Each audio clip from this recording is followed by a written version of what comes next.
तो good morning students आज हम लोग ड्रग्स एंड कॉस्मेटिक एक्ट शुरू करने वाले हैं फार्मास्यूटिकल ज्यूरिस्प्रूडेंस में से। जैसे कि आप लोग यूपीएससी ड्रग इंस्पेक्टर एग्जाम्स के लिए प्रिपेयर कर रहे हो, तो यूपीएससी ड्रग इंस्पेक्टर एग्जाम में जो मोस्ट इंपॉर्टेंट सब्जेक्ट है that is pharmaceutical jurisprudence. And pharmaceutical jurisprudence में भी जो मोस्ट इंपॉर्टेंट टॉपिक है, जो मोस्ट इंपॉर्टेंट एक्ट है, that is drugs and cosmetic act 1940। Drugs and cosmetic act 1940 ये आपका जो रिक्रूटमेंट टेस्ट है उसके लिए तो इम्पोर्टेंट है ही। उसके साथ में जब इंटरव्यू होता है तो इंटरव्यू में काफी सारे क्वेश्चंस ये आपके ड्रग्स एंड कॉस्मेटिक एक्ट पे होते हैं। एंड एक्चुअली जब आप एज अ ड्रग इंस्पेक्टर काम करते हो तो ड्रग इंस्पेक्टर के लिए भी मोस्ट इंपॉर्टेंट एक्ट यदि कोई है तो वो है ड्रग्स एंड कॉस्मेटिक एक्ट। मतलब ड्रग्स एंड कॉस्मेटिक एक्ट के बारे में आप ऐसा कह सकते हो जैसे कि किसी इंसान के लिए गीता है, कुरान है, बाइबल है, उसी तरह से जो ड्रग्स इंस्पेक्टर होता है उस ड्रग्स इंस्पेक्टर के लिए ड्रग्स एंड कॉस्मेटिक एक्ट है। यदि ड्रग्स इंस्पेक्टर कहीं पे रुक जाता है, अटक जाता है, कहीं पे कंफ्यूज हो जाता है, उसे रास्ता नहीं मिलता है, तो वो ड्रग्स एंड कॉस्मेटिक एक्ट की तरफ देखता है। So drugs and cosmetic act ये किसी भी ड्रग इंस्पेक्टर के लिए बाइंडिंग होता है, उसे ड्रग्स एंड कॉस्मेटिक एक्ट के अंडर में काम करना पड़ता है।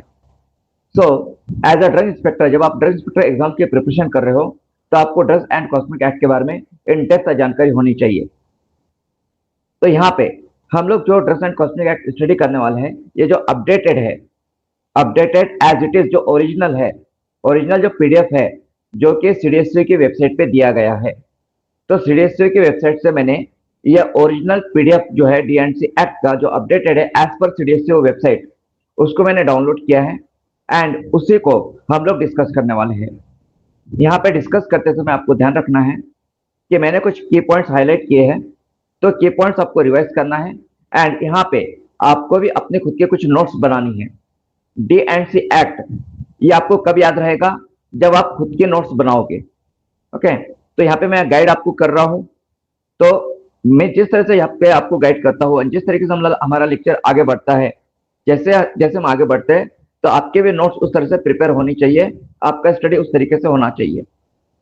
एंड यदि ये जब हम लोग अभी ये डिस्कस कर रहे हैं ड्रग्स एंड कॉस्मेटिक एक्ट, यदि उसमें कहीं पे आपको कोई डाउट है, कुछ कंसेप्ट समझ में नहीं आ रही है, तो आप मुझे रोक सकते हो, बीच में मुझे रोक करके आप पूछ सकते हो।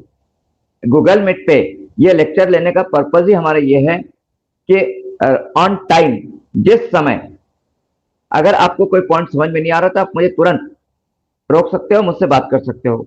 इसीलिए हम लोग गूगल मीट पे कंटिन्यू है, ठीक है। So I will share the screen now. मैं स्क्रीन शेयर करता हूं। ओके,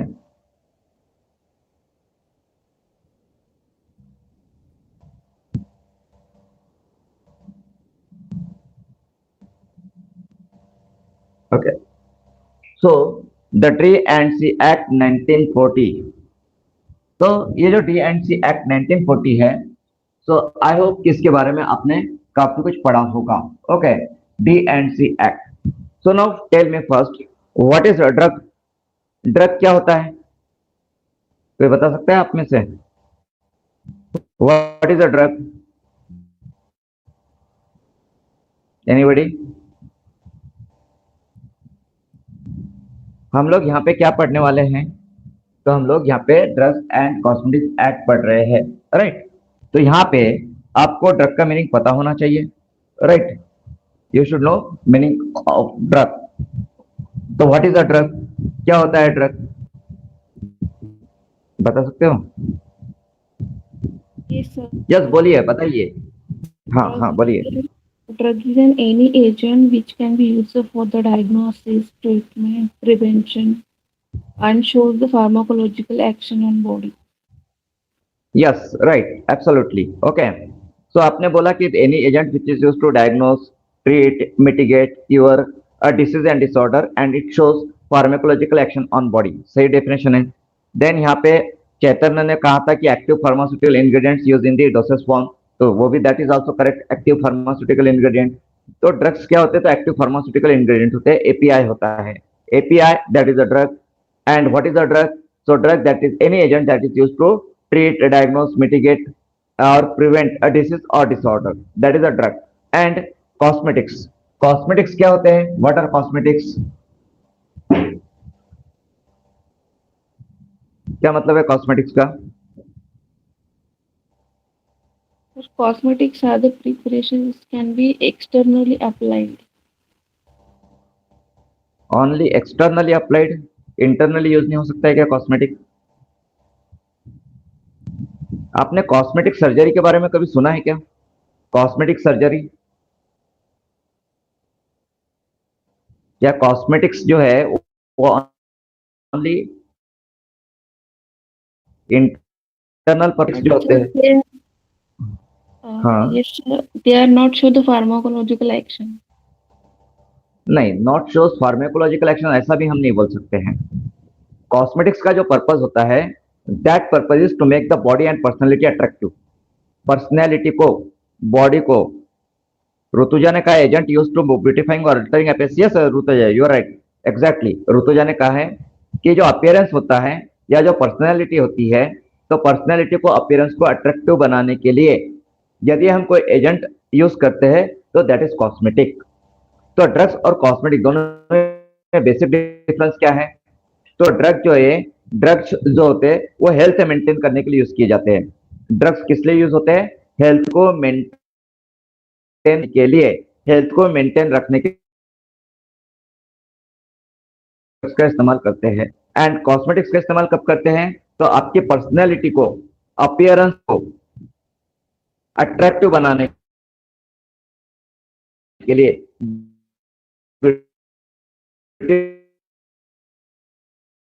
ब्यूटिफिकेशन को इंप्रूव करने के लिए कॉस्मेटिक्स ये इंटरनली भी लिए, हेयर ग्रोथ के लिए। ओके, कुछ प्रिपरेशंस है जो हेयर ग्रोथ के लिए हम बोल सकते हैं कि यूज हो सकता है। हेयर ग्रोथ के लिए, या blackness of the hair, hair का जो कलर है वो ग्रे कलर ना हो, ब्लैकनेस बना है, तो उसके लिए भी कुछ हम लोग प्रोटीन्स वगैरह ले सकते हैं। कॉस्मेटिक पर्पज कॉस्मेटिकली होती है, cosmetically surgery.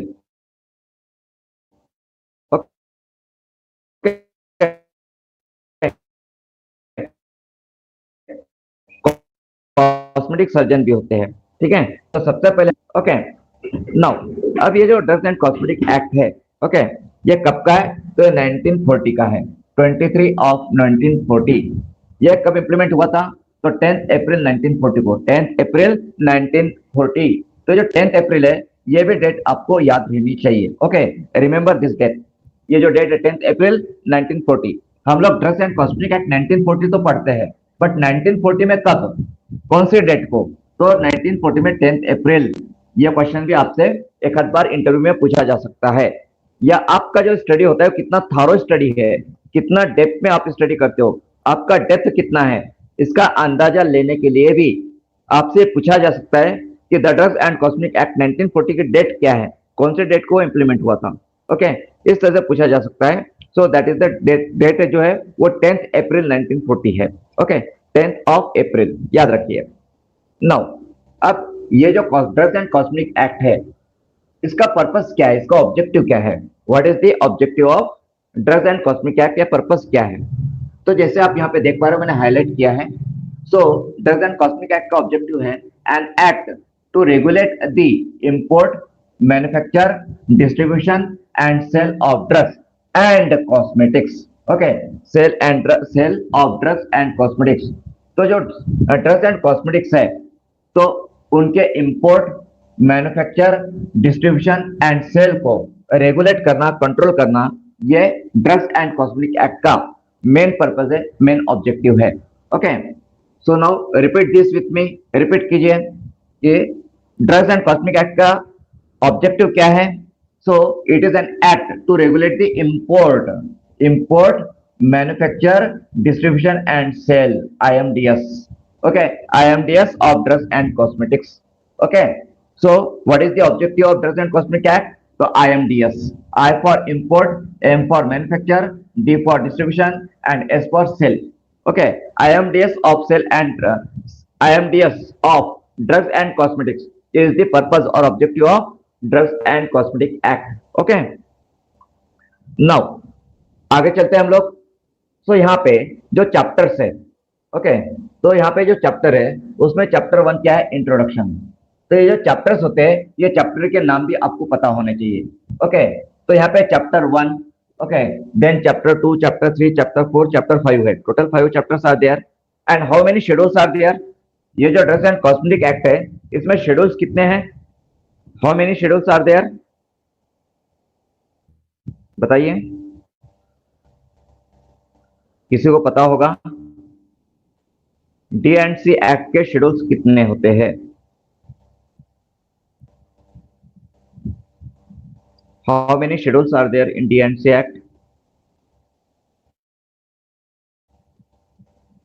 Anybody?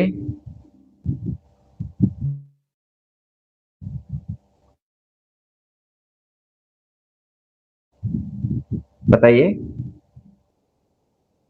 I am waiting for your response. MPSC drug inspector की एग्जाम हुई थी, तो एमपीएससी ड्रग इंस्पेक्टर के एग्जाम्स के लिए भी आपने ड्रग्स एंड कॉस्मेटिक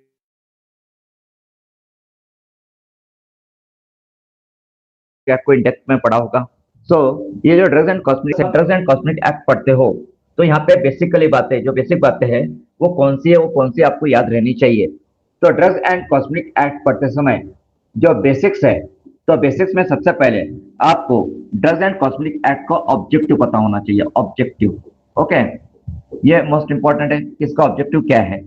सेकंड, आपको क्या पता होना चाहिए, तो इसमें नंबर ऑफ चैप्टर्स कितने हैं, how many chapters are there, okay, and वो चैप्टर्स के हेडिंग क्या है, टाइटल्स क्या है, हेडिंग और टाइटल्स ऑफ द चैप्टर्स, ये भी आपको पता होना चाहिए। थर्ड थिंग, इसके अंदर में टोटल नंबर ऑफ सेक्शंस कितने हैं, how many sections are there in D and C act, okay. Then आपको शेड्यूल्स का पता होना चाहिए कि डी&सी एक्ट में how many schedules are there and which are they, okay, schedules कितने हैं और कौन से क्या है शेड्यूल्स, ये आपको पता होना चाहिए, okay. So drugs and cosmetic act पढ़ते समय सबसे बेसिक जानकारी जो होती है, बेसिक जानकारी सबसे बेस में, most important and basic, that is D and C act का ऑब्जेक्टिव, चैप्टर्स के heading, then sections, okay, and schedules. और सेक्शंस में कुछ इंपॉर्टेंट सेक्शंस है, उन सेक्शंस के जो हेडिंग्स होते हैं वो हेडिंग्स भी आपको याद होने चाहिए। ये इंपॉर्टेंट सेक्शंस कौन से हैं, ये मैं आपको अभी बताने वाला हूँ, okay. I will tell you ये इंपॉर्टेंट सेक्शंस कौन से हैं। तो याद रखिए कि जो ड्रग इंस्पेक्टर की एग्जाम होती है, तो ड्रग इंस्पेक्टर के एग्जाम में मोस्ट इंपॉर्टेंट सब्जेक्ट कौन सा है, तो pharmaceutical jurisprudence. And pharmaceutical jurisprudence में मोस्ट इंपॉर्टेंट एक्ट कौन सा है, तो डी&सी एक्ट है, ओके। एंड यहाँ पे नियरली 15 to 20 डेज या 15 से 20 लेक्चर्स हमारे जो रहेंगे वो ओनली डी&सी एक्ट पे जाने वाले हैं, ओके। सो आपको समझ में आया होगा कि यहाँ पे आपको क्या क्या पढ़ना है। तो ऑब्जेक्टिव, तो बताइए क्या ऑब्जेक्टिव है, what is the objective of D and C act. D and C act 1940 का ऑब्जेक्टिव क्या है, यस,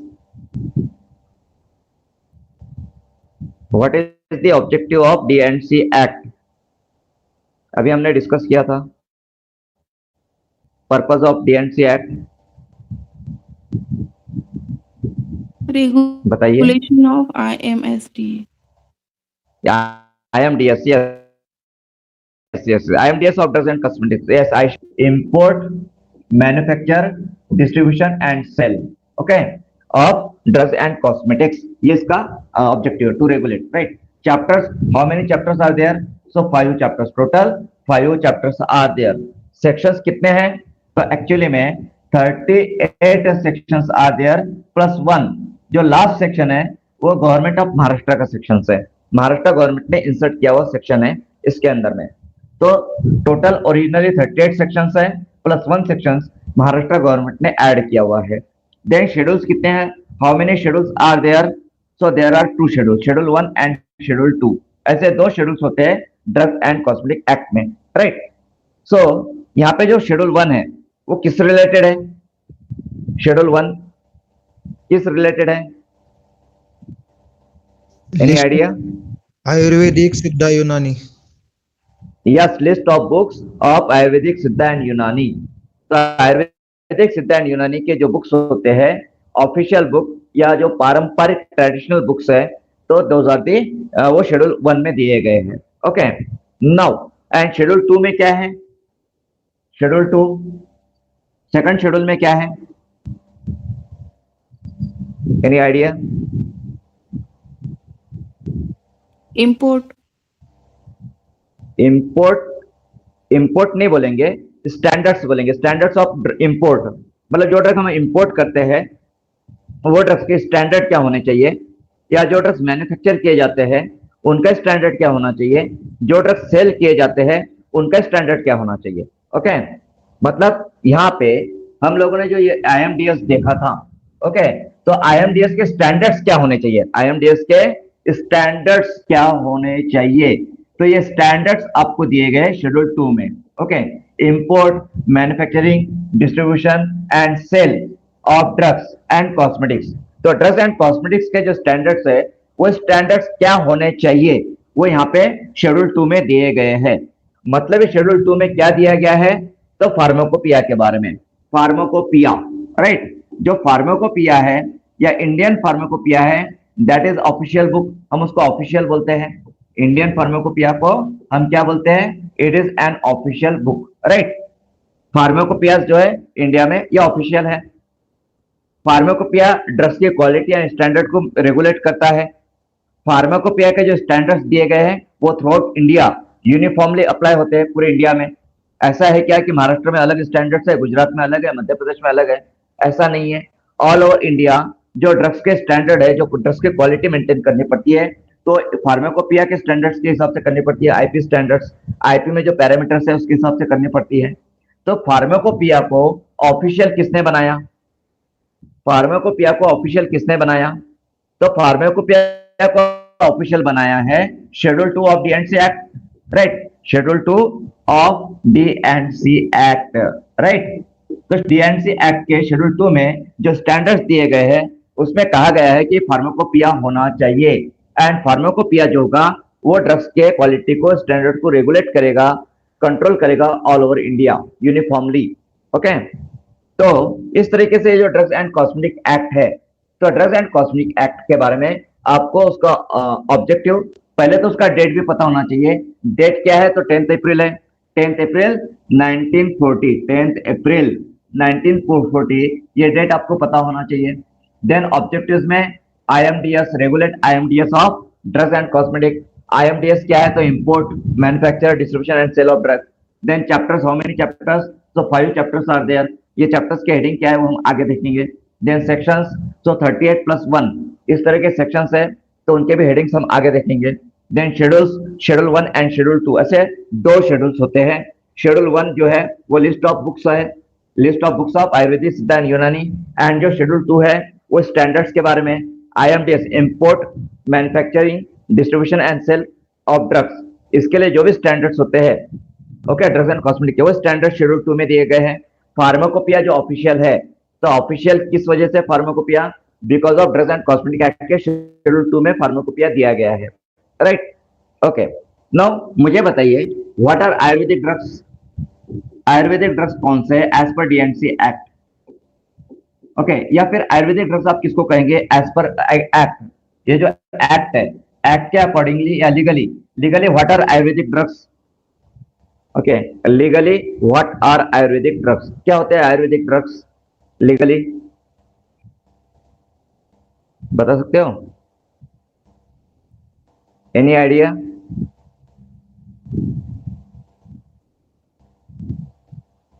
अभी मैं अगर आपसे पूछूं कि जो तुलसी है, ओके, तुलसी ऑसिमम सैंक्टम, बराबर है, तुलसी ऑसिमम सैंक्टम, ये आयुर्वेदिक ड्रग है क्या, इज इट आयुर्वेदिक ड्रग, बता सकते हो, यस और no? Chaitanya yes, Rutuja yes, Vaishnavi yes, Vaishnavi, Rutuja, Chaitanya, Darshan, सभी ने यस कहा है।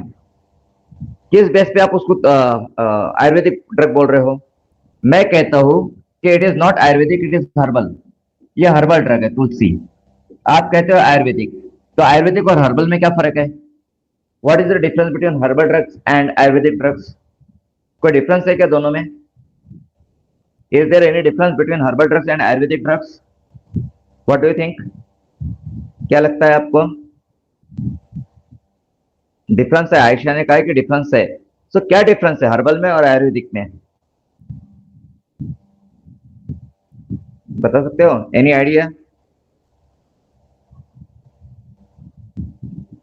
सो देखिए, जैसे कि आप जानते हो कि जो आपका शेड्यूल 2 है, ओके, शेड्यूल 2 में आपके लिस्ट ऑफ बुक्स है, Ayurvedic books, list of Ayurvedic books, okay, Ayurvedic books, okay.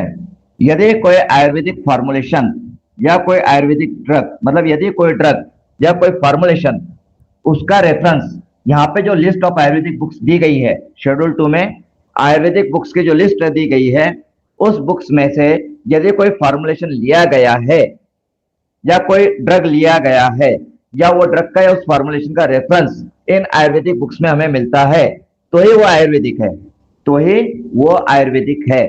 जैसे हम कोई ड्रग है, जैसे हम बोलते हैं कि पैरासिटामोल आईपी, ओके, जब हम बोलते हैं पैरासिटामोल आईपी, इसका मतलब क्या हुआ? Paracetamol IP, right. तो यहाँ पे आईपी हमने लगा दिया, ये आईपी का मतलब क्या हुआ? What does it mean?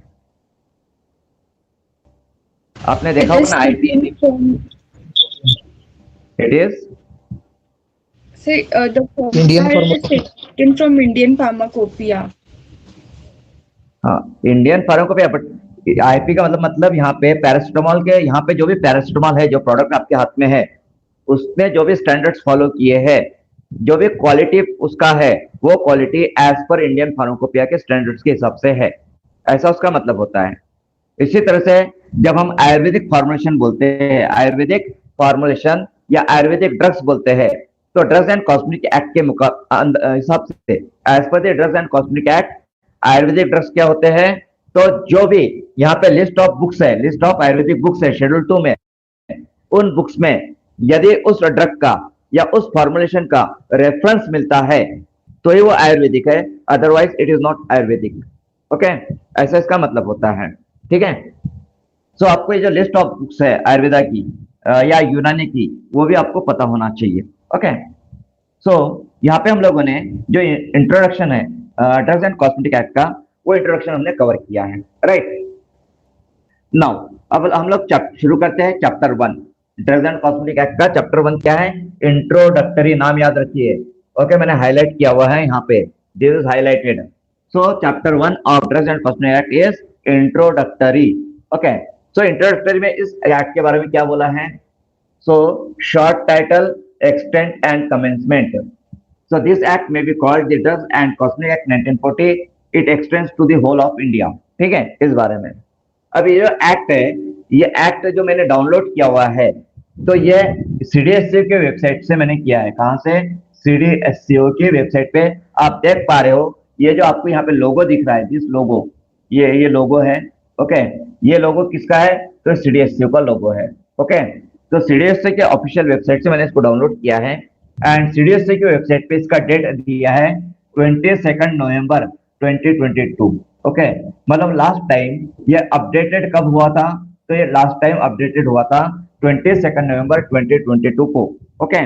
तो जो हम लोग जो अभी D&C एक्ट पढ़ रहे हैं, तो ये एक्ट लास्ट टाइम अपडेटेड था as per the CDSCO website 22 November 2022, okay. And इसके अपडेशन के लिए आपको रेगुलरली CDSCO की वेबसाइट देखना जरूरी है, ठीक है। नाउ तो यहाँ पे ये जो फर्स्ट है, ये फर्स्ट सेक्शन 1 है। सेक्शन 1 क्या कहता है? तो section 1 is short title, extent and commencement, okay. Now अभी आपको जो नोट्स बनानी है, एक्सप्लेनेशन कर रहा हूँ, एंड यहाँ पे मैं कोचिंग कर रहा हूँ, यहाँ पे मैं गाइड कर रहा हूँ आपको, बट के लिए मतलब आपका पॉइंट ऑफ व्यू और उसके बाद में इंटरव्यू के पॉइंट ऑफ व्यू, आपके पास खुद की नोट्स होनी चाहिए। अगर खुद की नोट्स है तो एग्जाम के समय आपको रिवीजन करना काफी आसान हो जाता है, और इंटरव्यू के समय तो और भी आसान हो जाता है।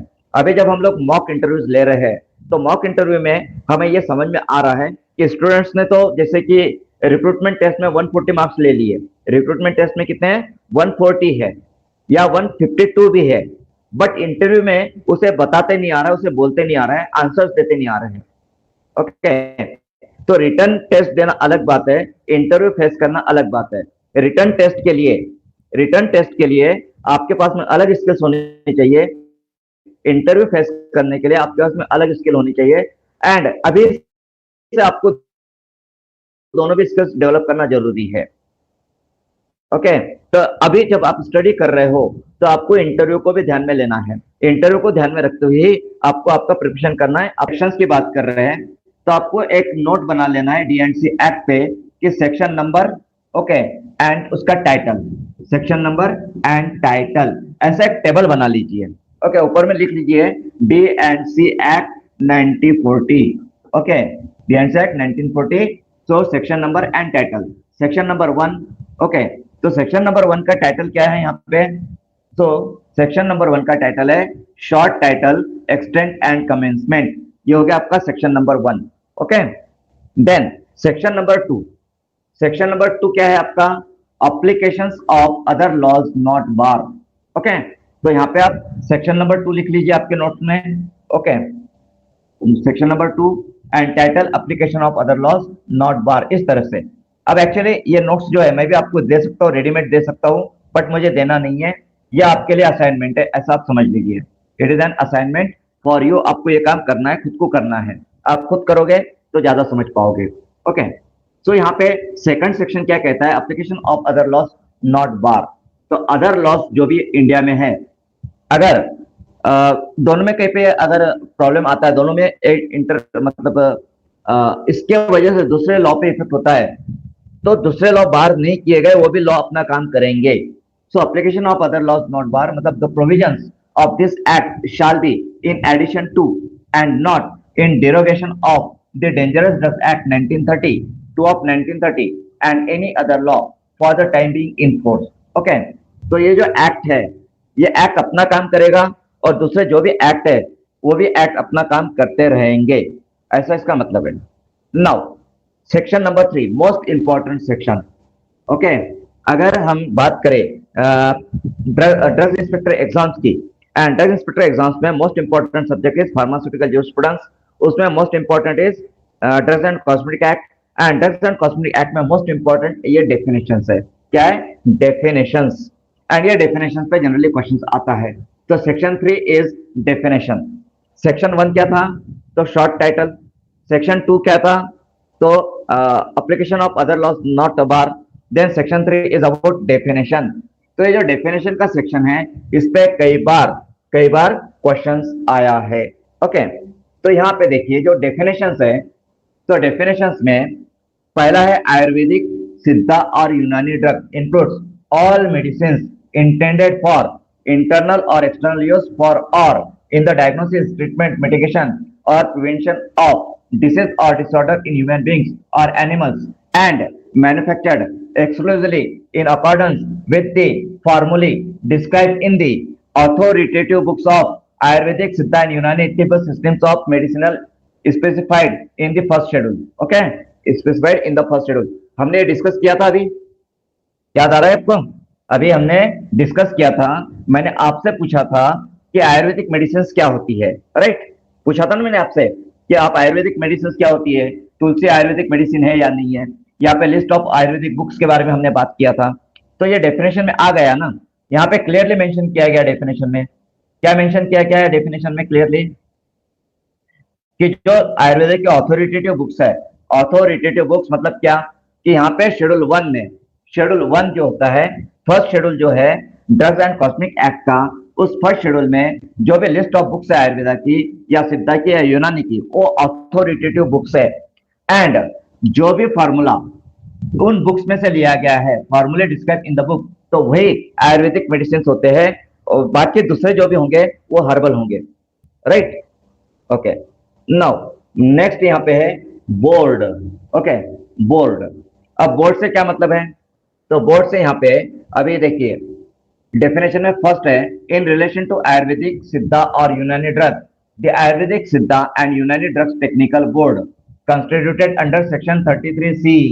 ये सेक्शन आपको याद रखना है, मतलब क्या है? ASUDTAB, ASUDTAB, okay.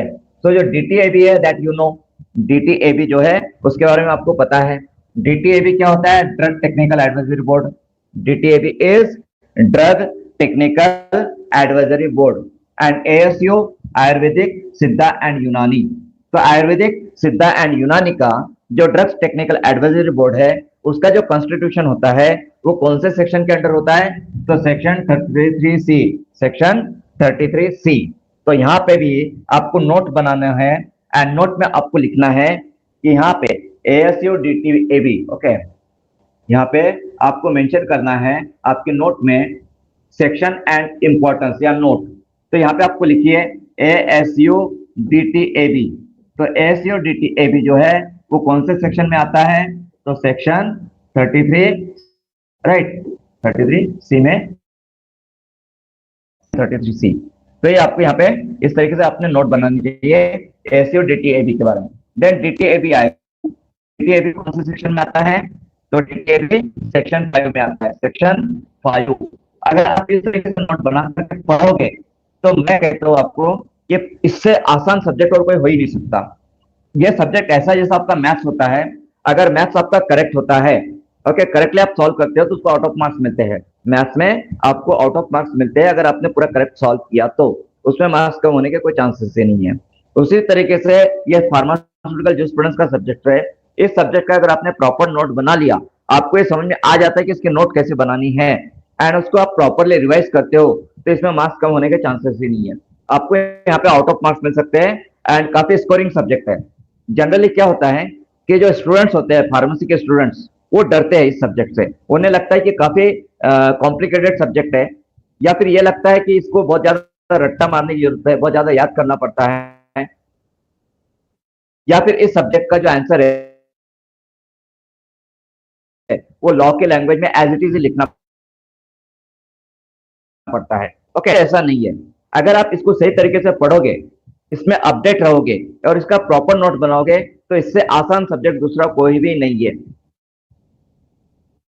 इसमें आपको प्रैक्टिस करने की जरूरत है, तो आपको इसमें आउट ऑफ मार्क्स मिल सकते हैं। एंड ड्रग्स एंड कॉस्मेटिक, मतलब ड्रग्स इंस्पेक्टर की जो एग्जाम है, ड्रग इंस्पेक्टर की एग्जाम यूपीएससी की हो या एमपीएससी की हो या गुजरात की हो, मध्य प्रदेश की हो, राजस्थान की हो, पंजाब की हो, हरियाणा की है, दिल्ली की है, उत्तर प्रदेश की है, कोई भी ड्रग इंस्पेक्टर एग्जाम रहने दो, आप ये सभी एग्जाम के लिए एलिजिबल हो। आप उत्तर प्रदेश की भी एग्जाम दे सकते हो, आप तमिलनाडु की भी ड्रग इंस्पेक्टर की एग्जाम दे सकते हो। You are eligible for all of this exams. And इन सभी एग्जाम्स के लिए drugs and cosmetic act most important subject है एग्जाम के लिए एज वेल एज आपके इंटरव्यू के लिए। एंड यहाँ पे मैं आपको बता देना चाहता हूँ कि जैसे कि आप देख रहे हो कि अभी 2 दिन से मैंने जो पीवाईक्यू की टेस्ट मतलब सीरीज शुरू की है यूट्यूब पे, ओके, तो हमने अभी तक 12 क्वेश्चंस उस सीरीज में डिस्कस किए हैं। तो वहां पे मैं बता रहा हूँ कि कौन से रेफरेंस बुक से आपको पढ़ना है, कैसे पढ़ना है, उसकी डेप्थ क्या है, कितने डिटेल में वो पढ़ना है। अभी तक तो 12 क्वेश्चंस में कोई जूरिस्प्रूडेंस का क्वेश्चन नहीं आया है ना, अब आगे आने वाले हैं। तो आगे जो मेरी कंटिन्यू वो सीरीज में पूरी कंटिन्यू करूंगा, ऑल 150 एमसीक्यूज में वहां पर डिस्कस करूंगा। तो जो पीवाईक्यू है, प्रीवियस ईयर क्वेश्चन, तो प्रीवियस ईयर क्वेश्चन पेपर 2023 का जो है वो हम लोग यहाँ पे क्लास में कवर नहीं करेंगे। यहाँ पे हमको समय बचाना है, कम समय में ज्यादा से ज्यादा हमको कवर करना है। तो उसके लिए मैं उसके लिए एक्स्ट्रा यूट्यूब वीडियो बना रहा हूँ और यूट्यूब पे मैं वो डाल रहा हूँ। तो आप सभी को वो देखना है एंड दैट इज इंपॉर्टेंट, काफी इंपॉर्टेंट वो डिस्कशन है आप लोगों के लिए। ओके, तो आप उसको मिस करना नहीं आपको।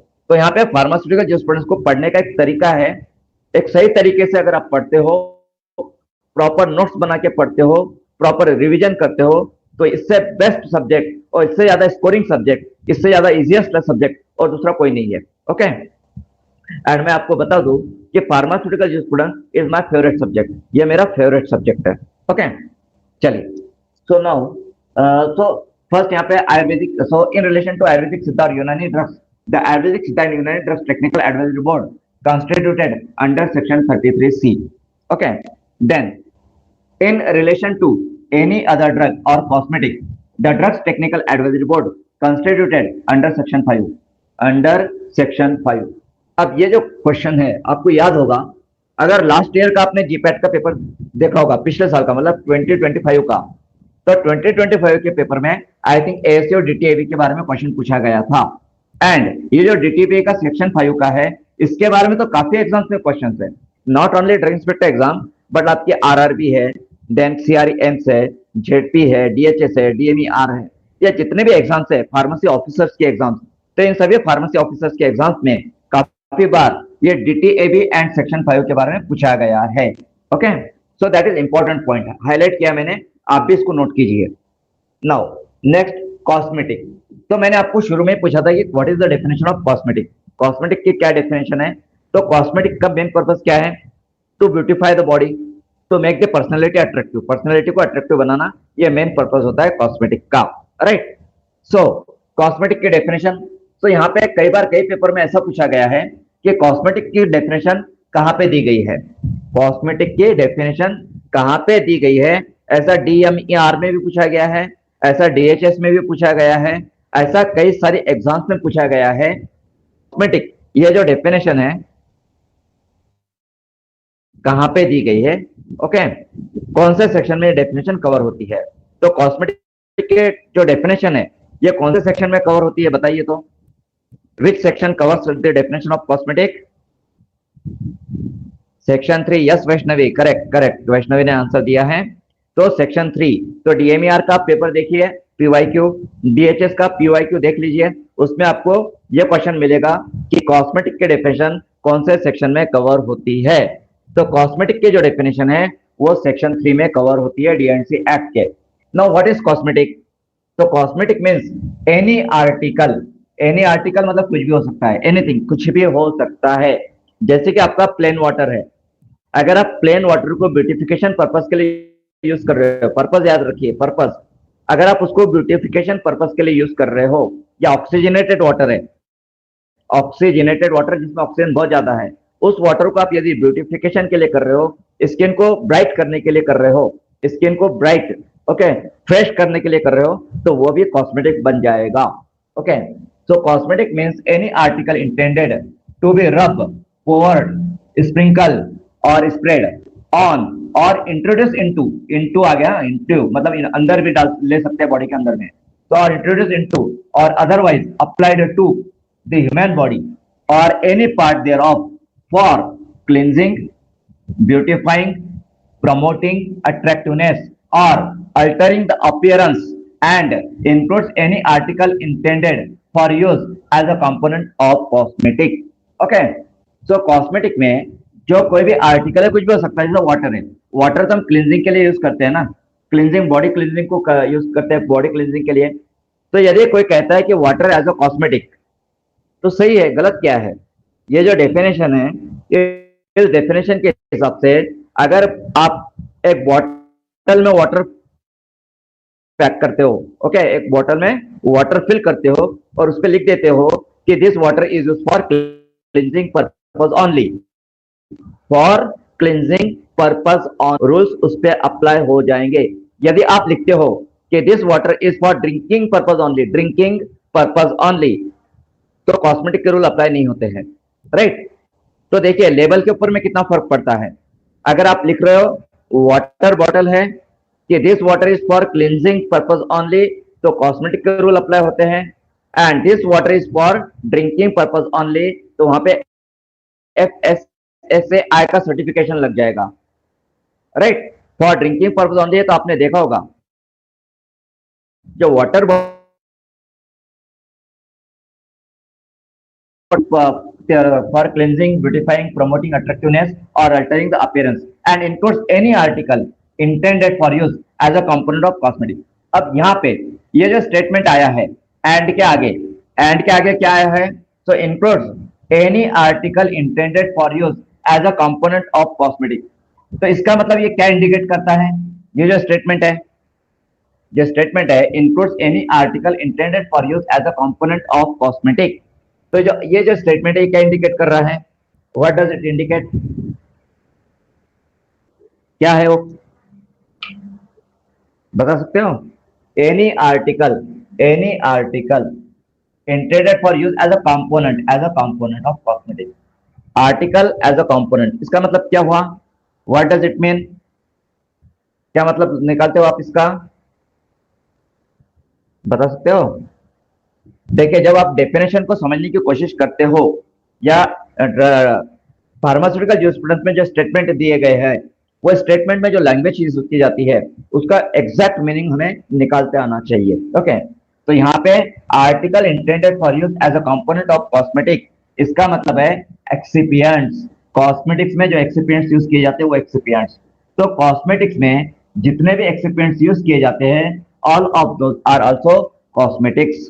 ओके, कॉस्मेटिक्स प्रिपरेशन में जो भी एडिटिव्स यूज किए जाते हैं, जो भी एक्सिपिएंट्स यूज किए जाते हैं, all of those are cosmetics, वो भी कॉस्मेटिक्स होते हैं।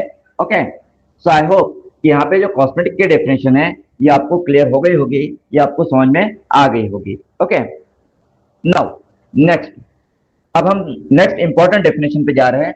वो डेफिनेशन है ड्रग की। Drug, so as per drugs and cosmetic act, what is a drug? Drug and cosmetic act के अकॉर्डिंगली ड्रग क्या है? This is one of the most important definition. Okay, हमारा फार्मेसी पूरा इस पे बेस है। फार्मेसी में हम क्या करते हैं, किसका स्टडी करते हैं? तो फार्मेसी में हम ड्रग्स का स्टडी करते हैं ना। फार्मेसी में हम लोग ड्रग्स का स्टडी करते हैं, तो हमारा पूरा फार्मेसी इसके ऊपर डिपेंड करता है, राइट, ड्रग के डेफिनेशन पे। So drug, so what is it?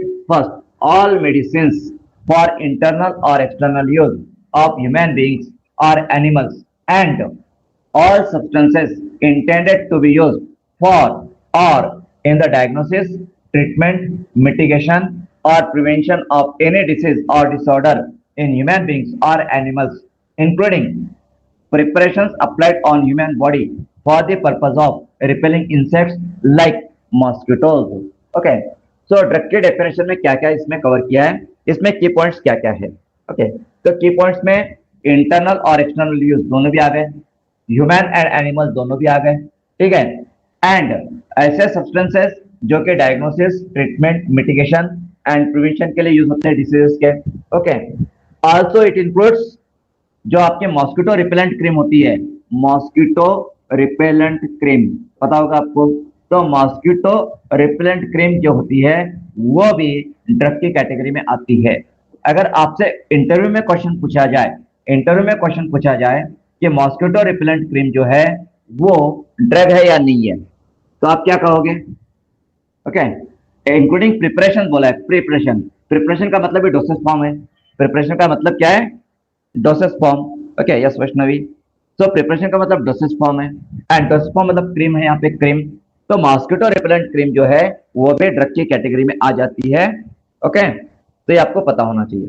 Now अब ये जो डेफिनेशन है कि इसमें आया है in the diagnosis, treatment, mitigation और प्रिवेंशन ऑफ एनी डिसीज और डिसऑर्डर। तो यहाँ पे जो मिटिगेशन वर्ड आया, मिटिगेशन, ये मिटिगेशन का आप क्या मतलब निकालते हो? What does it mean? Mitigation का मतलब क्या है? What is the meaning of mitigation? बताइए, बता सकते हो? मिटिगेशन वर्ड का मतलब क्या होता है? What does it mean? Anybody?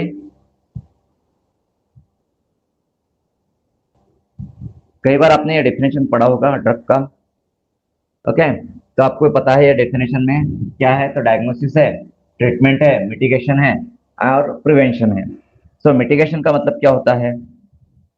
देखिए, जब आप डेफिनेशन पढ़ते हो तो हर एक शब्द का मतलब आपको पता होना चाहिए। You should know meaning of each and every word of a definition.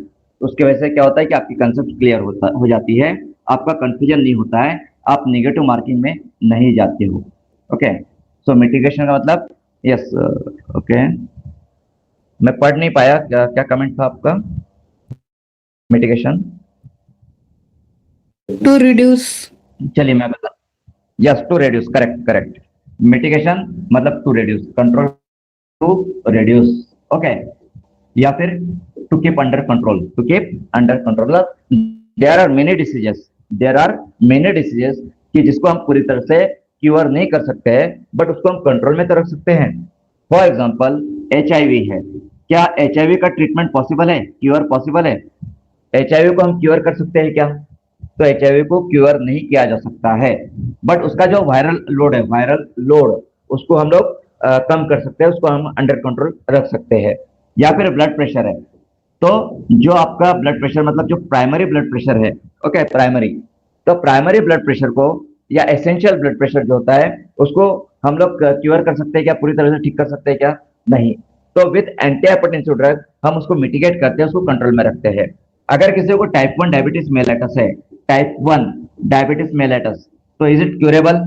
तो ये क्यूरेबल नहीं है टाइप 1 डायबिटीज मेलेटस। वहां पे हम लोग इंसुलिन के इंजेक्शंस लेते हैं एंड इंसुलिन के इंजेक्शंस वहां पे मिटिगेशन का काम करते हैं, मतलब उसको कंट्रोल में रखते हैं। ओके, तो यहाँ पे जो ड्रग का डेफिनेशन दिया गया है, उस डेफिनेशन में फर्स्ट डेफिनेशन में इंपॉर्टेंट क्या है, तो डायग्नोसिस, ट्रीटमेंट, मिटिगेशन, प्रिवेंशन, ये कीवर्ड्स है यहाँ पे पहले डेफिनेशन में। एंड उसके साथ में जो मॉस्किटो रिपेलेंट क्रीम है, ये भी ड्रग की कैटेगरी में आती है। तो ड्रग ड्रग में पहला पॉइंट क्या दिया गया है, तो पहला पॉइंट है diagnosis, treatment, mitigation and prevention and mosquito repellent cream, ये याद रखना है।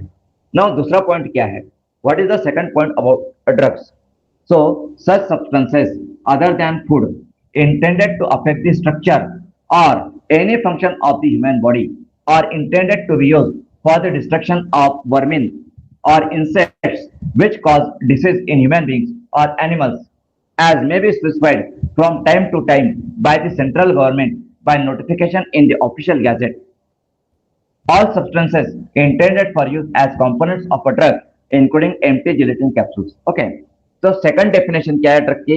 सेकंड डेफिनेशन, तो जो भी सब्सटेंसेस ह्यूमन बॉडी का जो स्ट्रक्चर है, उस स्ट्रक्चर को अफेक्ट कर सकते हैं, उस स्ट्रक्चर को चेंज कर सकते हैं, या किसी भी पार्ट के फंक्शंस को चेंज कर सकते हैं, अफेक्ट कर सकते हैं। Okay, such substances intended to affect the structure of or any function of the human body or intended to be used for the destruction of vermin. तो पहला तो अफेक्ट द स्ट्रक्चर और फंक्शन ऑफ ह्यूमन बॉडी।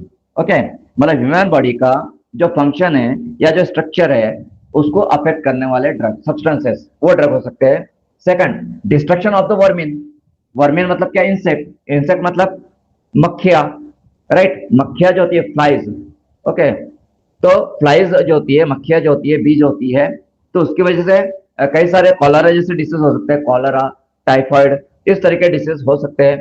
तो उनके destruction के लिए, या cockroaches है, कॉकरोचेस, तो कॉकरोचेस के डिस्ट्रक्शन के लिए भी जो इंसेक्टिसाइड यूज किए जा सकते हैं, वो इंसेक्टिसाइड ड्रग की कैटेगरी में आ सकते हैं। बट कब आ सकते हैं? कब? यहाँ पे कंडीशन दी गई है, मतलब जो हिट है, हिट कॉकरोचेस को हिट करने वाला, कॉकरोचेस को किल करने वाला, ओके, या जो अदर इंसेक्टिसाइड्स होते हैं, अदर इंसेक्टिसाइड मतलब ऐसे इंसेक्ट जो ह्यूमन में डिसीज प्रोड्यूस कर सकते हैं, ह्यूमन में डिसीज स्प्रेड कर सकते हैं, ऐसे इंसेक्ट्स को किल करने के लिए जो भी पॉइजन या केमिकल्स हम यूज करते हैं, वो ड्रग हो सकते हैं। ड्रग होते ही है ऐसा जरूरी नहीं है, हो सकते हैं। कब हो सकते हैं? कब कब हो सकते हैं? जब सेंट्रल गवर्नमेंट उन्हें नोटिफाई करे ऑफिशियल गैजेट में। अगर किसी सब्सटेंस को, किसी इंसेक्टिसाइड को सेंट्रल गवर्नमेंट ऑफिशियल गैजेट में, गैजेट ऑफ इंडिया में नोटिफाइड करता है एज अ ड्रग, तो वो इंसेक्टिसाइड ड्रग बन जाएगा। ओके, तो इंसेक्टिसाइड ड्रग हो सकते हैं, बट कब? यदि सेंट्रल गवर्नमेंट उन्हें नोटिफाई करे एज अ ड्रग। ओके, तो ये जो कंसेप्ट है ड्रग की, इस कंसेप्ट में 3 मेन कंसेप्ट आई है, 3 कंसेप्ट। तो 3 कंसेप्ट कौन सी आई है? तो पहली कंसेप्ट आई है एनी एजेंट या substance that can affect the structure or functions of the human body, ये पहली कंसेप्ट आ गई इसके अंदर में। दूसरी कंसेप्ट क्या है? तो दूसरे कंसेप्ट आई है इंसेक्टिसाइड्स। इंसेक्टिसाइड जो होते हैं वो भी ड्रग हो सकते हैं, बट कब? यदि सेंट्रल गवर्नमेंट उन्हें ऑफिशियल गैजेट में नोटिफाई करे तब। एंड तीसरा क्या है? तो जो भी हमारे एक्सिपिएंट्स होते हैं ड्रग में, ड्रग फॉर्मुलेशन में हम लोग जो भी एक्सिपिएंट्स यूज करते हैं, तो एक्सिपिएंट्स भी ड्रग की कैटेगरी में आते हैं, एडिटिव्स एंड एक्सिपिएंट्स भी ड्रग की कैटेगरी में आते हैं। तो यहाँ पे हम लोगों ने जो अभी 2 कंसेप्ट देखी है, 2 पॉइंट्स हमने डिस्कस किए हैं ड्रग के बारे में। तो पहला जो पॉइंट है उसमें क्या आता है? तो इसमें important diagnosis, treatment, mitigation and prevention, ये एक पॉइंट आ गया। दूसरा पॉइंट जैसे इंसेक्ट रिपेलिंग क्रीम्स वगैरह, इंसेक्ट रिपेलिंग प्रिपरेशन, तो 2 पॉइंट यहाँ पे आ गए पहले कंसेप्ट में। दूसरे कंसेप्ट में 3 पॉइंट्स आते हैं। कितने? 3 पॉइंट्स आते हैं दूसरे कंसेप्ट में। कौन से 3 पॉइंट्स आते हैं? तो पहला पॉइंट आता है अफेक्ट द स्ट्रक्चर और any function of the human body, ठीक है। दूसरा insecticide that is destruction of vermin और इंसेक्ट्स, बट कौन से इंसेक्टिसाइड जिसको गवर्नमेंट ने ऑफिशियली अनाउंस किया है as a drug gadget of India में, राइट, वो सब्सटेंसेस। एंड तीसरा क्या है इसमें? तो एक्सिपिएंट्स, जो भी एक्सिपिएंट्स हम लोग यूज करते हैं फार्मास्यूटिकल डोसेज फॉर्म में, वो भी ड्रग की कैटेगरी में आते हैं। तो ये 2 कंसेप्ट जो हमने 2 पॉइंट्स स्टडी किए हैं, 2 पॉइंट्स में 5 कंसेप्ट है या 5 टाइप के सब्सटेंसेस है जो कि ड्रग की कैटेगरी में आते हैं। नाउ नेक्स्ट नेक्स्ट पॉइंट क्या बोलता है? तो सच डिवाइसेस, अब डिवाइसेस की बात आ गई यहाँ पे, डिवाइसेस, ओके।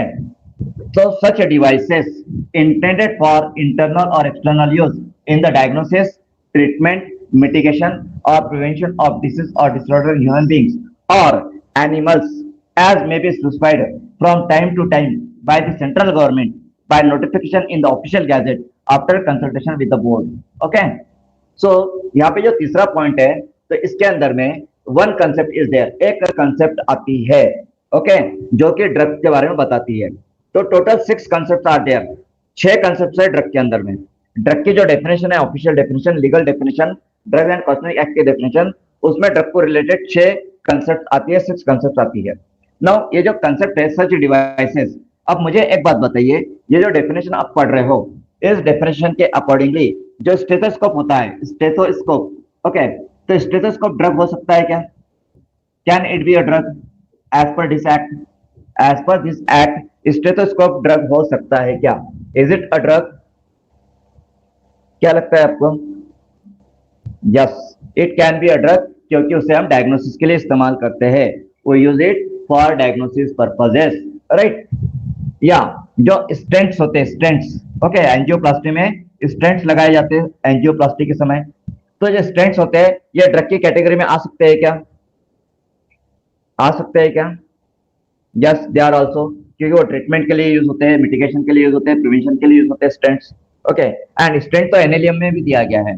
स्टेंट कहाँ पे दिया गया है? It is included in NLM, NLM में भी स्टेंट को इंक्लूड किया गया है। What is NLM? एनएलएम क्या होता है? What is it?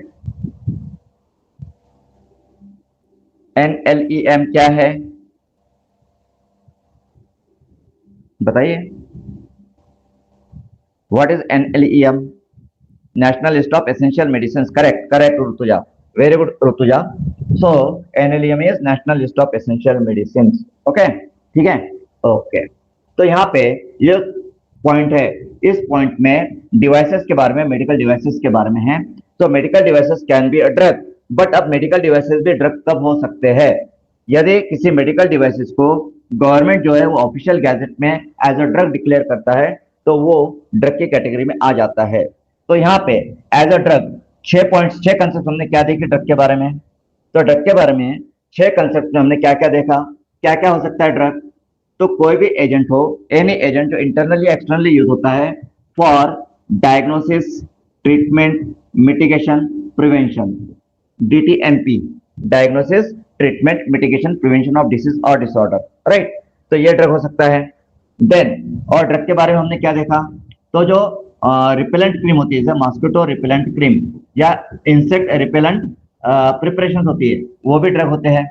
ये सेकंड कंसेप्ट आ गई। उसके बाद में थर्ड कंसेप्ट में हमने क्या देखा?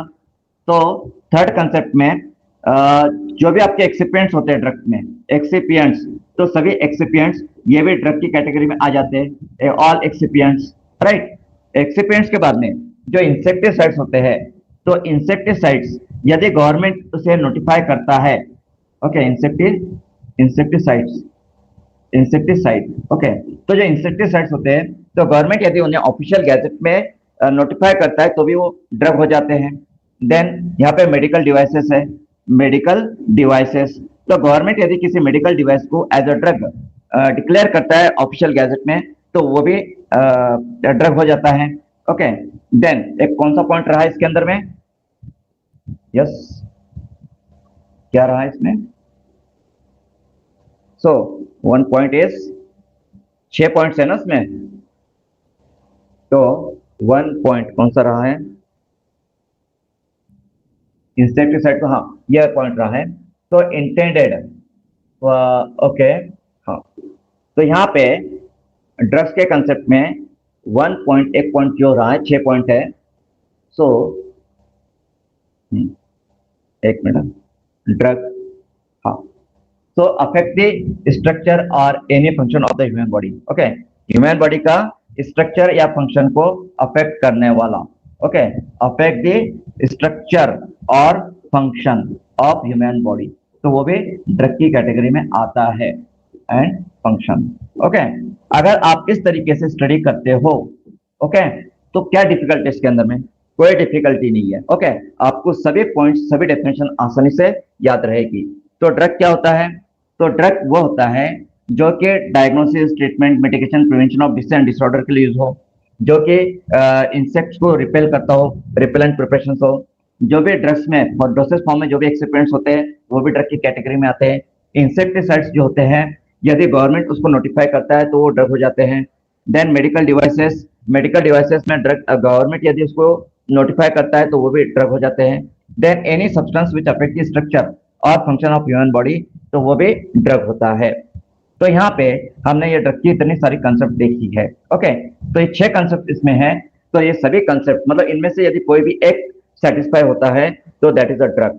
अब यहाँ पे जब हम लोगों ने ड्रग की बात की तो यहाँ पे एक लास्ट में स्टेटमेंट आया है कि after consultation with the board, after consultation with the board.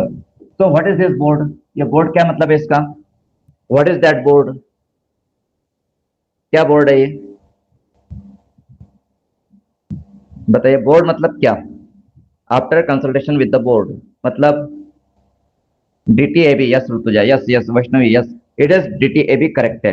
Okay, so students, यहाँ पे हमारा आज का समय समाप्त होता है। आज हम लोगों ने इंपॉर्टेंट जो कंसेप्ट है, इंपॉर्टेंट जो डेफिनेशन है, 4 डेफिनेशन को हमने आज कवर किया है। कॉस्मेटिक की डेफिनेशन है, देन ड्रग्स की डेफिनेशन है, ओके, देन आपका आयुर्वेदिक प्रिपरेशन का प्रिपरेशन है। तो ये कुछ इंपॉर्टेंट कंसेप्ट को हम लोगों ने आज डिस्कस किया है। इसके आगे का जो पार्ट है वो पार्ट हम लोग कल डिस्कस करेंगे। अब यहाँ पे मैं आपको बता देना चाहता हूँ कि ये जो नोट्स है, मतलब जो पीडीएफ है, ये पूरा ही पीडीएफ मैंने आपको ग्रुप में शेयर किया है। इस पीडीएफ के अंदर में मुझे जो की पॉइंट्स लगते हैं वो की पॉइंट्स मैं हाईलाइट किया है, और यहाँ पे भी मैं हाईलाइट करता हूँ, यहाँ पे भी मैं आपको बताता हूँ। राइट, जब आप इस चैप्टर का स्टडी करोगे ड्रग्स एंड कॉस्मेटिक एक्ट का, तो उस समय आपको पहले तो ये जो लेक्चर हमारा है, इस लेक्चर को आपको रिवाइज करना पड़ेगा। इस लेक्चर में मैंने जिस डायरेक्शन से आपको बताया है उस डायरेक्शन को आपको समझना पड़ेगा। फिर आपको जो पीडीएफ है उसको रीड करना पड़ेगा, और फिर अपनी खुद की नोट्स आपको बनानी पड़ेगी। एंड उसके बाद में जो हमारी टेस्ट है, जो ऑनलाइन टेस्ट है, और ऑनलाइन टेस्ट के साथ साथ जो हमारा बुक है, बुक में भी जो एमसीक्यूज दिए गए वो आपको अटेम्प्ट करना पड़ेगा, वो आपको सॉल्व करना पड़ेगा। बुक के बारे में मैं बता दूं आपको कि बुक में जो कंटेंट है, तो कुछ कंटेंट ऐसे है जो अपडेटेड नहीं है, क्योंकि बुक जो है 6 महीने पहले का है। तो जो भी कंटेंट अलग है, जो बुक में अपडेशन की जरूरत है, तो उसका पीडीएफ मैं आपको प्रोवाइड कर दूंगा। I will provide that PDF to you, and मैं आपको बता दूंगा कि यहाँ पे आपको ये चेंजेस करने की जरूरत है। ओके, तो इस तरीके से हम लोग आगे जाएंगे। और मैं आपको गारंटी से बोलता हूँ, यदि आपने फार्मास्यूटिकल जूरिस्प्रूडेंस, ये जो सब्जेक्ट है, जो कि मेरा फेवरेट सब्जेक्ट है, इस सब्जेक्ट को यदि आपने आसान बना लिया तो आपके लिए जो ड्रग इंस्पेक्टर के एग्जाम है वो काफी आसान हो जाएगी। यह समझ लीजिए कि आपने 30 to 35% वैसे आपने अचीव कर लिया है इस सब्जेक्ट के बेस पे। ठीक है, तो इस सब्जेक्ट को आपको पूरे इंटरेस्ट के साथ में पढ़ना है, एंड ये सब्जेक्ट आपके लाइफ के लिए भी एंड आपके करियर के लिए भी काफी इंपॉर्टेंट है। तो आज का हमारा सेशन यहाँ पे कंप्लीट होता है। Now the session is open for discussion. तो आज के लेक्चर से रिलेटेड, या UPSC drug inspector exam related, या फार्मेसी रिलेटेड आपके कोई भी डाउट हो, कंफ्यूजन हो, सजेशंस हो, या आप कुछ कहना चाहते हो तो कह सकते हो। Session is open. यस, कुछ डिस्कशन करना है आपको? कोई क्वेरीज है Yes, sir. आपकी? I have a query. हाँ, यस बोलिए कृष्णवी। सर, एक्सीपिएंट जो हम यूज कर रहे हैं, अगर ड्रग में यूज कर रहे हैं और सेम अगर कॉस्मेटिक में है तो उसको हम कॉस्मेटिक्स कहेंगे, लेकिन ओनली एक्सीपिएंट है तो उसको हम किस कैटेगरी में ले सकते हैं? अगर कोई एक्सिपिएंट ड्रग के साथ में फार्मास्यूटिकल डोसेज फॉर्म के साथ में यूज हो रहा है तो वो ड्रग्स की कैटेगरी में जाएगा, उसको ड्रग्स रूल्स अप्लाई हो जाएंगे। यदि वो कॉस्मेटिक्स में यूज हो रहा है तो उसको कॉस्मेटिक्स के रूल्स अप्लाई होंगे। एंड एज इट इज, अगर वो प्योर फॉर्म में है, तो प्योर फॉर्म में अगर है, तो अगर आपको उसको ड्रग्स में यूज करना है, फार्मास्यूटिकल डोसेज फॉर्म में यूज करना है, तो उसके लिए फार्माकोपिया के जो स्टैंडर्ड्स है वो उसने फॉलो करने चाहिए। एंड यदि उसको कॉस्मेटिक्स में यूज करना है तो उसने जो आईएसओ के स्टैंडर्ड्स है, कॉस्मेटिक्स के लिए आईएसओ स्टैंडर्ड्स है, तो जो आईएसओ के स्टैंडर्ड्स है या कॉस्मेटिक्स रूल्स में जो स्टैंडर्ड्स दिए गए वो स्टैंडर्ड्स उसने फॉलो करने चाहिए। कॉस्मेटिक्स के स्टैंडर्ड्स फॉलो करने वाला जो एक्सिपिएंट होता है उसको हम फार्मास्यूटिकल डोसेज फॉर्म में यूज नहीं कर सकते। ओके, ये ध्यान में लीजिए। कॉस्मेटिक्स के स्टैंडर्ड्स जो होते हैं उसमें आईएसओ के स्टैंडर्ड्स होते हैं, या फिर जो हमारे गवर्नमेंट के जो अलग स्टैंडर्ड्स है वो हम कॉस्मेटिक रूल्स में पढ़ेंगे, तो वो उस स्टैंडर्ड्स के अगर है आपका एक्सिपिएंट, तो उसको हम एज अ ड्रग या ड्रग में यूज नहीं कर सकते हैं। ड्रग में यदि यूज करना है तो उसको फार्माकोपियल स्टैंडर्ड्स के अकॉर्डिंगली ही होना चाहिए। ओके, समझा आपको? ओके, ये सर और एक क्वेरी है कि हाँ। अभी दूसरे जो है लाइक स्टेंट और टेलिस्कोप आपने बोला, वो हम हाँ। ड्रग में कंसिडर करते हैं, लेकिन अगर कुछ डिवाइसेस है सपोज और उनका फार्माकोलॉजिकल एक्शन नहीं है, तो क्या हम उसको ड्रग कहेंगे और better will be called a medical device? जो भी मेडिकल डिवाइसेस होता है उनका कोई भी फार्माकोलॉजिकल एक्शन कभी नहीं होता। All medical devices, even stethoscope जो है उसका भी कोई फार्माकोलॉजिकल एक्शन नहीं है। ओके, तो मेडिकल डिवाइसेस जो होते हैं अगर गवर्नमेंट ने नोटिफाई किया है ऑफिशियल गैजेट में तो वो ड्रग होता है। एंड मेडिकल डिवाइसेस के लिए मेडिकल डिवाइसेस रूल्स है। मेडिकल डिवाइसेस रूल्स ये भी ड्रग्स एंड कॉस्मेटिक एक्ट में ही आते हैं। तो जितने भी मेडिकल डिवाइसेस है वो चाहे स्टेथोस्कोप हो, स्टेंट हो या और कुछ भी हो, तो मेडिकल डिवाइसेस का कोई भी फार्माकोलॉजिकल एक्टिविटी नहीं होता है। यह सबसे पहले बात ध्यान में लीजिए। मेडिकल डिवाइसेस की जो डेफिनेशन है उस डेफिनेशन में क्लियरली कहा गया है कि उस डिवाइसेस का कोई भी फार्माकोलॉजिकल या फिजियोलॉजिकल इफेक्ट नहीं होना चाहिए, तो ही वो मेडिकल डिवाइसेस आता है। एंड मेडिकल डिवाइसेस ये जो है ये ड्रग्स एंड कॉस्मेटिक एक्ट में ही कवर होते हैं। एंड इसीलिए ड्रग्स के जो भी रूल्स है वो मेडिकल डिवाइसेस को अप्लाई होते हैं। एंड मेडिकल डिवाइसेस में पर्टिकुलर जैसे स्टेंट है, स्टेंट को हम ड्रग्स कंसिडर करेंगे, बट स्टेथोस्कोप को डेफिनेशन के हिसाब से वो ड्रग है, पर जब तक गवर्नमेंट उसको नोटिफाई नहीं करता है एज अ ड्रग तब तक वो मेडिकल डिवाइसेस ही रहेगा, वो ड्रग नहीं बनेगा। स्टेंट जो है, स्टेंट को हमने ड्रग में क्यों लिया? क्योंकि स्टेंट जो है वो NLEM में आ गया है, national list of essential medicine में स्टेंट आता है। तो गवर्नमेंट ने स्टेंट्स को नोटिफाई किया है एज अ ड्रग, इसलिए हम उसको ड्रग कंसिडर करेंगे। वो मेडिकल डिवाइसेस भी है एंड ड्रग भी है। और स्टेथोस्कोप जो है वो ओनली मेडिकल डिवाइस है, उसको अभी तक गवर्नमेंट ने एज अ ड्रग नोटिफाई नहीं किया है, बट फिर भी मेडिकल डिवाइसेस को ड्रग्स के ही रूल अप्लाई होते हैं। ओके, ड्रग्स के rule particularly sale of drug के लिए फार्मासिस्ट की जरूरत है, मेडिकल डिवाइसेस को फार्मासिस्ट की जरूरत नहीं होती है। तो यहाँ पे ये बेसिक डिफरेंस है। अगर स्टेंट को सेल करना है तो स्टेंट जो है वो ड्रग की कैटेगरी में आ गया, इसलिए स्टेंट को सेल करना है तो फार्मासिस्ट ही लगेगा। बट स्टेथोस्कोप जो है वो मेडिकल डिवाइसेस की कैटेगरी में है, वो ड्रग की कैटेगरी में नहीं है, क्योंकि गवर्नमेंट ने उसको नोटिफाई नहीं किया है। ओके, तो उसको मेडिकल डिवाइसेस रूल अप्लाई होंगे। समझ में आ रहा है आपको? तो मेडिकल डिवाइसेस जो होते हैं वो, हाँ, वो ड्रग कब होते हैं? अगर गवर्नमेंट नोटिफाई करता है तो। ठीक है। सर इफ मतलब पता नहीं है लाइक कि ड्रग ही है medical device, so I am not having any idea. अगर मैं फार्माकोलॉजिकल एक्शन के बेसिस पे उसको डिवाइड कर सकती हूँ क्या, मतलब उस कैटेगरी में उसको कंसिडर कर सकती हूँ क्या? अगर आई डोंट नो। अगर अगर किसी भी डिवाइस का फार्माकोलॉजिकल एक्शन है तो ड्रग में ही आएगा, वो मेडिकल डिवाइसेस में नहीं जाएगा, क्योंकि मेडिकल डिवाइसेस की डेफिनेशन क्लियरली कहती है कि medical devices has no pharmacological activity. अगर फार्माकोलॉजिकल एक्टिविटी है तो उसको आपको ड्रग ही कंसिडर करना पड़ेगा।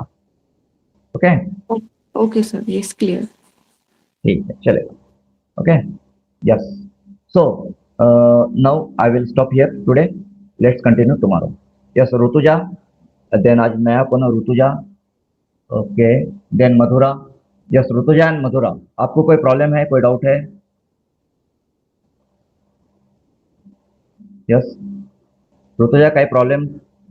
ओके ओके ओके, चलिए ठीक है, तो हम लोग आज यहाँ पे स्टॉप करते हैं। Let's continue tomorrow. Have a good day.